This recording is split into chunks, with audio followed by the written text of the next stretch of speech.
Ich weiß nur, dass ein Lichtschwert allein noch niemanden zum Jedi macht. Schön, dass ihr wieder da seid. Heute habe ich von Cal Kestis die Crossguard-Version seines Griffes, Herstellers 89 Sabers. Ein Griff, von dem ich nicht gedacht hätte, dass ich ihn so schnell hier auf meiner Werkbank liegen habe, aber ich freue mich sehr, dass er hier ist, denn vor kurzem hatte ich ja erst noch die V4-Version von TXQ und ja, wie gesagt, jetzt die Crossguard-Version. Dann schauen wir uns den Griff mal ein bisschen genauer an. Wir haben hier diese Parierstangen, die sind einklappbar. Ich habe das Spiel, also Teil 2, noch nicht gespielt, deswegen weiß ich nicht, inwiefern. Ich glaube, es wird wahrscheinlich automatisch irgendwie ausklappen, wenn er das Schwert aktiviert. Whatever. Die Dinger sind hervorragend ausgeleuchtet.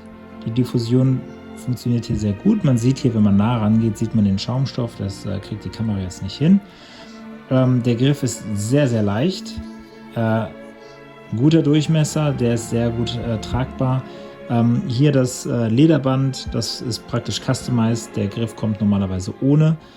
Aber ich finde, das sieht sehr, sehr stimmig aus. Macht Spaß, den Griff auch so in der Hand zu haben. Sowieso Lederbänder finde ich, Griffe mit einem Lederband sind sowieso viel, viel angenehmer zu tragen, zu halten als der nackte Stahl oder Aluminium.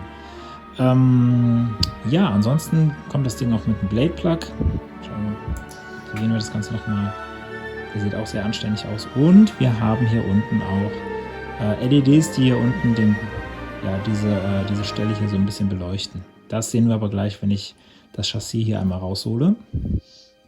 Und da beginnen, ich will nicht sagen Probleme, aber es gibt so Kleinigkeiten, wie zum Beispiel das Crossguard von Kylo zündet zum Beispiel zeitversetzt. Das hätten wir hier natürlich auch gern gehabt, weil es ein mega guter Effekt ist. Aber hier haben wir einen 3.9er Profi, es führt nur eine Dataline nach oben. Und auch mit Subblades war es mir leider nicht möglich, die Jungs hier zeitversetzt zu zünden, beziehungsweise war es das, aber das sieht man dann halt oben in der Klinge. Meine Hauptklinge beginnt dann praktisch hier und meine Sideblades werden zwar später gezündet, aber halt auch der obere Teil der Klinge, der ist schon da, aber hier unten bleibt ein Teil schwarz erstmal. Das sieht nicht so cool aus. Und da hätten sie gerne noch eine zweite Dataline nach oben ziehen können, damit man hier die Sideblades separat ansteuern kann. So, wir haben hier unser Chassis, was wir rausnehmen können. So, ich stecke mal den Killswitch um. Hier haben wir einen 18650er Akku. Wir haben hier garantiert nur einen 22 mm Speaker, so wie der verbaut ist. Also wir sehen hier ja keine Lötstelle, keine Lötfahne oder sowas. Der ist komplett umhaust, heißt 22 mm Speaker. Dann haben wir hier im Grunde ein Neopixel PCB, aber ohne Pins. Das wurde halt vor den Speaker gesetzt. Ja, sieht nett aus, aber es schluckt einfach wieder Sound. Der Griff, muss man sagen, der hat immer noch einen guten Sound. Also erstaunlicherweise funktioniert das hier mit den Venting Holes ganz gut. Und obwohl es auch nur ein 22 mm Speaker ist, kann das Ding recht laut werden. Ich hoffe auch, dass der Speaker lang genug hält, aber ich bin da guter Dinge. Ja, also wir haben hier Licht unten, wir haben hier nochmal zusätzlich 2 Buttons, die wir drücken können, die auch mit LEDs hier oben nochmal ein bisschen beleuchtet werden. Ist ein nice to have, aber kein must have, ganz sicher nicht. Sieht einfach ein bisschen netter aus. Ja, das Chassis ist auch recht klein. Klar, weil der Rest des Chassis natürlich noch hier oben ist. Es ist verdrehgesichert und eine gute Lösung.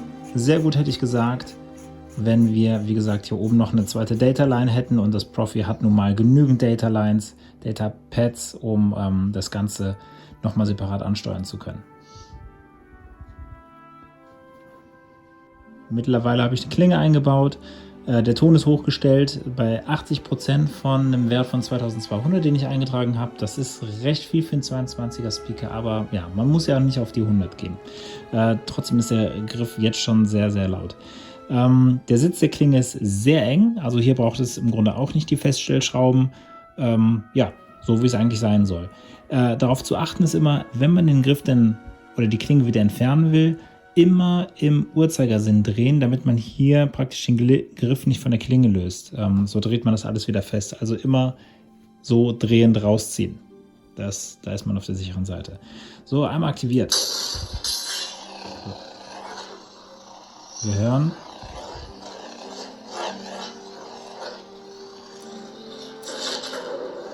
Der Ton ist sehr, sehr ordentlich.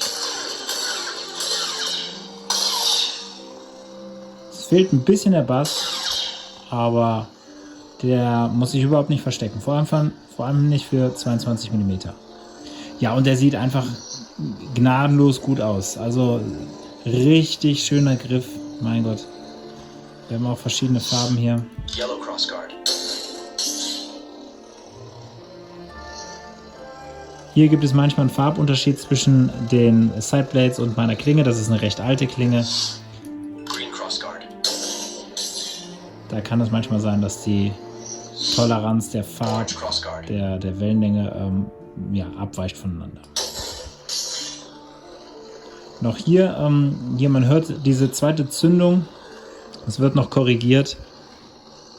Wir sind halt noch davon ausgegangen, dass man hier die Klingen zeitversetzt zünden kann. Ging leider nicht, deswegen müssen wir hier noch ein Update fahren. White Crossguard.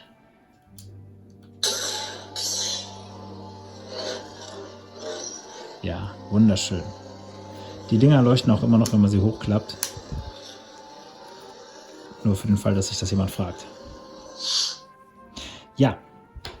Ja, für mich ging es wie gesagt nur darum, eine neue Config zu schreiben, neue Fonts anzusteuern, neue Styles. Also wenn ihr da draußen unzufrieden seid mit eurer Konfiguration, ihr habt nicht mehr die neueste Firmware, wisst aber nicht, wie es geht, schreibt mich einfach an.